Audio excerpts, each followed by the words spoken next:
Yanzi, halika nga rito. Ayoko. Minsan lang to, friend. Masungit to kay umayos ka. Good mood siya ngayon, no? Yanzi, si Miko. Miko, si Yanzi. Hello, mukhang ayaw niya sa akin ah. Gusto kita. Gusto kita makilala. Pinilit ko nga lang to friend ko na friend mo pala na ipakilala ka sa akin kasi since first year college pa lang tayo. Crush na kita tapos alam mo ba unang kita ko sa'yo, nabili ka ng fishbowl sa may kwek-kwek.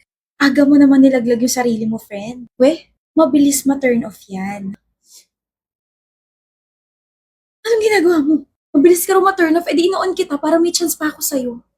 Ba't parang ay gumana?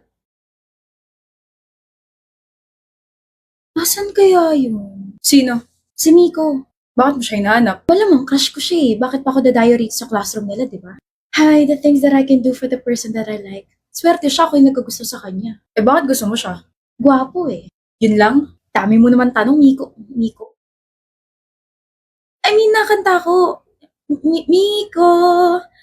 Miko sa puso ko. Paraan ako. Bakit? Diyan classroom ko eh. Alam ko. I mean, daan na. Minsan na nga lang makausap, palpak pa. Kinantahan ko pa siya, wala pa man din sa kondisyon tong boses ko ngayon. Sana pala sinewan ko na lang siya. Sige nga, sayaw ka nga. Ganto. Mama!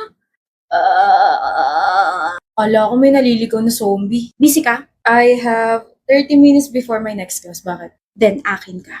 Huh? I mean, akin na muna yung time mo kasi I wanna introduce myself properly. Yung nangyari kasi nung isang araw nung pinakilala ko na friend mo pala, that wasn't me. May kambal ka? Wala, pero that was me na nagulat sa presence mo kasi, ikaw yan eh. Nagulat ako kasi ang gwapo mo pala sa malapitan. Wala kang pores. Sana all. I'm Yancy Sylvester, 20, tapos dyan lang ako sa may second floor. Comes yung program ko, tapos dumadaan ako sa classroom niyo para masayit ka, makita ka, tsaka matignan ka. Pare-pares lang yun, di ba? Oo, kasi pare-pares lang naman yung nararamdaman ko kapag nasisilayan ka. Kinikilig ako. Okay, kinikilig! You're funny. Ay, kapag may napapatawa ako, nagiging crush nila ako. Hala! Crush mo na ako? Huh? Natawa ka eh. No. Papunta na rin yun dun. Ano ka ba? Sige, see you around, Miko. Miko, yung shoelace mo. Good morning din sa'yo. Salamat sa pag-greet sa akin na kompleto na yung araw ko. Uy, wag ka masyadong ngumiti. Baka ma-fall ka na niyan. Oh! Ako pala yung na-fall. Literally.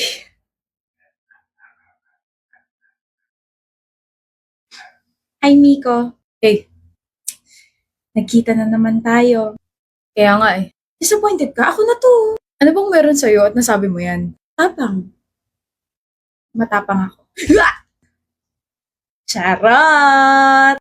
Tapang. So, kaya mo ko ipaglaban? Hindi. Kaya ko ipaglaban yung sarili ko para makuha mo ko. Dami kong kaagaw. Ikaw na lang mag-adjust. Pwede ba yun? Bibili ka? Ako rin. Ina-update lang kita ha. Practice if ever maging tayo na. Sure na sure ah. Manifesting tawag dyan. Dumaan kasi sa FYP ko yung mga nagbibigay ng readings tapos sakto, it's a reading for Taurus daw. Tapos sabi niya, I can claim the good things in this world. Eh alam ko namang you're good for me kaya I'm claiming yun na. Baka naman mapunit na yung labi mo sa kakangiti mo dyan bro ah. Well, there's this girl kasi na may gusto raw sa akin. Natutuwa ka sa kanya no? Yeah, she's literally the funniest. In love ka na ba? Uy, hindi ako in love. Maaga pa para sabihin yan. Pero I find her interesting. I like her personality. I like her vibe. So you like her. Well, you can say that. I like her. Sino? Sandali. Ito yung photo niya sa Instagram. Oh! Why? Oh! Si Yanzi? Yes. Ganda niya, no? Bro! Ex ko yan eh. Ex ko yan, si Yanzi. What? What's up, what's up, what's up? That's a big smile, Camber. Mukhang good mood ka. Duda ako sa ngiting yan. Parang napakaraming kalokohang tinatago. Hindi kalokohan kundi mga chika. May 3 akong ikukwento. Mainit-init pa. With matching evidences. Eto na, so kahapon kasi nakausap ko si Red. Tapos mga vebs, nag-cheat ang girlfriend niya, nakakaloka. Wala nagtatanong. Mama mo, Char, in fairness napakabago ng pambabara mo Parang last 2019 pa yata yan. Wala naman kasi talaga nagtatanong, Camber. Wala naman nagtatanong kung ano ba talaga yung chika mo. Napakadaldal, napakaingay. Wala rin naman nagsabing magsalita ka. Tsaka counted ba opinion mo? Kasali ka? Kami na yung nag-uusap Share niya lang naman kasi alam niyang wala kang alam. Look, joke lang. Joke lang? Then you must be fun at parties. Grabe naman kayo. Nakakasakit na kayo Kung ganyan lang kasi sasabihin mo, tumahimik ka na lang, Olivia. Lagi mo na lang kaming ginaganyan. Tsaka Camber's just sharing something. And we're not even complaining. Nakakasira ka ng mood, alam mo ba yun? O game, Camber.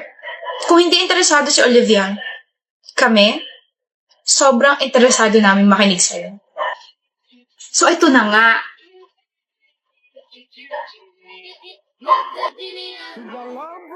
Sino leader natin? Si Tasha. Ay, babae. Sira ulo. Pangit maging leader ang babae. Masyado manipulative. Ako na lang leader ng grupo. Bakit? Sino may sabi? Tasha! Ako, bakit? Pwede naman yun Tsaka mas marami ako maaambag sa grupo. Men are smart. Parang hindi ka naman kabilang din sa men are smart. Sorry, pre. May sariling stretching yung bibig ko Yabang mo Porket inassign ka ni ma'am na maging leader, ganyan ka na. May pagmamayabang naman kasi talaga ako, Mason. Presidente ako sa klase. Matalino, masipag, tsaka maganda. Alam mo ba kung anong gagawin natin, Nakinig ako, malamang oo.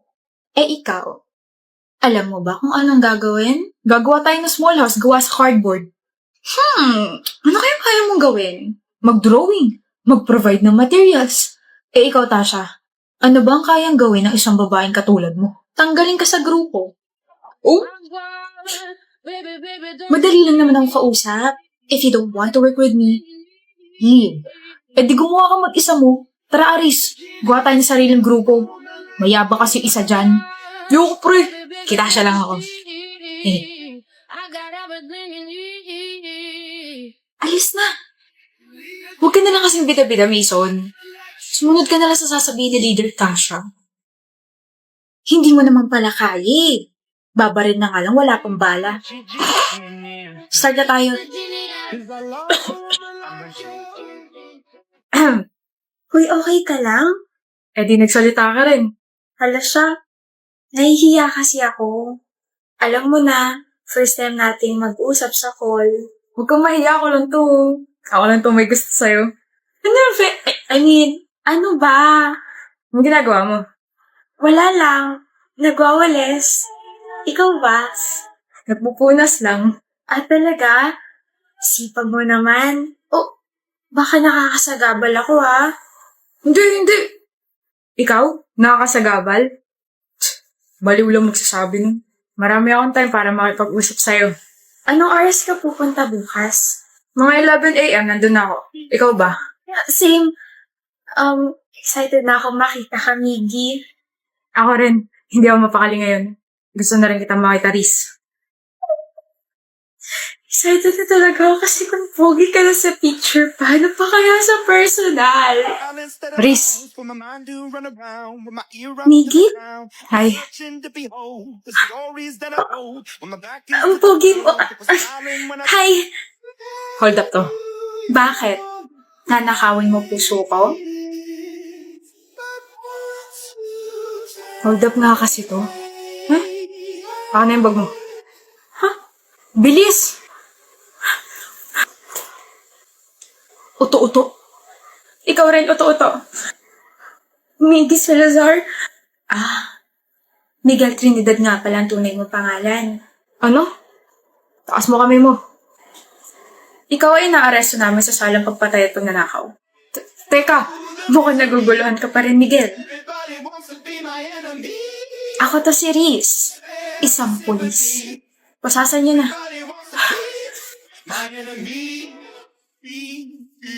Saan mga kasama mo, Clover? Umalis. Iniwan ka? Hindi Kala ko iniwan ka Magagalit talaga ako. Ba't ka magagalit? Ang isang Diyos ang katulad mo ay hindi dapat iniiwan mag-isa. Ganun lang. Bakit mo ako iniwan, JD? Anong oras na ba? Bakit mo ako iniwan? Bakit ka nakipag-break sa akin kung ganun? Kapal ng mukha mo magsabi hindi dapat ako iniiwan, ikaw nga yung gumawa nun. Grabe, nasisilaw ako sa araw. Tanga, gabi na. Bilis naman ng oras. Naka-move on ka na ba, ha? Sakit ng likod ko. Ako, oo. Ano? Naka-move on na ako. May bago na nga akong boyfriend eh. Mas better sa'yo. Kailan pa? Ang sakit ng likod ko. Come on, kailan pa? Sakit sa mata ng gabi. Clover, dali na kasi. Last week lang. Seryoso? May iba ka na? Siyempre, joke lang. Ang tingin mo sa akin, mabilis maka-move on. Kinabahan ako rin At bakit? May feelings ka pa sa akin, no? Kaunti. Kaunti? Kaunti na lang mababaliw na ako sa'yo. So, bakit mo nga ako iniwan? Nagloko ako. Gagstick. Nagloko ako sa quiz. Ano ba? Pinakaba mo ko. Girlfriend ko hinahanga ng mga estudyante dahil matalino na maganda pa. Samantalang ako, nag-cheat sa quiz. Bobo ka kasi. Bobo talaga ako. Ano? Bobo ka kasi. Nandito naman ako, tutulungan kita. Nahihiya kasi ako. Mahiya ka talaga. Ang talino at ganda ng girlfriend mo tapos ganyan ginagawa mo. Kaya tara na. Saan? Magbalikan tayo at tuturuan kita sa mga subjects na nahihirapan ka. Oy, nagniningning yung mga mata. Oo na. Masaya lang ako kasi hindi na kita ex. At hindi ka na magtatanong ng why kung bakit kita iniwan. Nasingit mo pa yung variables ha. Kilabutan ka nga. 1, 4, 3. Takti.